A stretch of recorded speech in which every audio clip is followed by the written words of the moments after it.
This is a big beanie brunch recipe and it's perfect for the weekend. Start by frying some red onion in olive oil, followed by some diced peppers. And then go in with garlic, tomato and chipotle paste, followed by your black beans. Simmer this until thick and then make some wells and crack in some eggs. Clamp on the lid for about 5 to 6 minutes and let them gently poach in the sauce. Top it off with some sliced avocado, pickled onions, herbs and feta. And then dig in with a good bit of crusty bread. It's the perfect brunch recipe but works well for lunch and dinner too. You can find the full recipe listed in the caption. Welcome back to another episode of Pantry Staples, where I show you how I use the ingredients I always have in my cupboards. And today we're using mustard, specifically Dijon because it's my favorite. And we're making these mustardy lentils with sausages and sauerkraut. This is a winning combo and I know you're gonna love it. Saute shallots with celery, carrot and garlic and then add in your cooked koi lentils. Add stock of bay leaf and your mustard and then let that thicken. Serve it up with some grilled sausages, sauerkraut and parsley. It's Boxing Day, and if, like me, you've got leftover carrots and parsnips, or any veg for that matter, then why not turn it into a delicious curry? I don't know about you, but by the time Christmas is over, I'm officially roasted out. I feel like with the lead up to Christmas and all of the festive parties, I've just done it too much, and I need something different. So this dal is perfect, and it's a good way to use up leftovers. So just chop them up and chuck them in the oven to give them a new lease of life, and then set them on top of a nice creamy dal with lots of coconut milk, pickled onions, and coriander. Listen to this.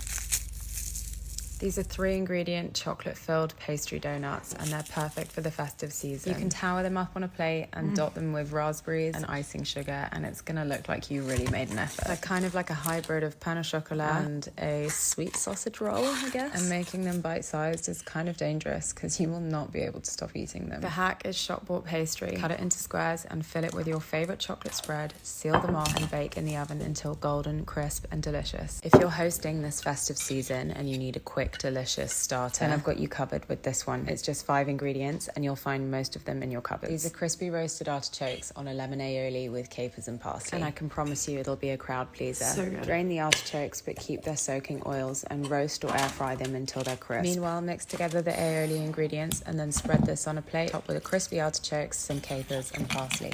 Welcome back to my series Pantry Staples, where I show you recipes using ingredients I always have in my cupboard. And for this episode you voted for miso paste. Now miso paste, as I'm sure you already know, is very salty and has very rich, deep umami flavors, so it pairs wonderfully with sweet things. And here all I've done is whip it up with butter and a touch of honey, melted it into some charred grilled leeks, and then topped it off with some crispy chili garlic breadcrumbs and a squeeze of lemon.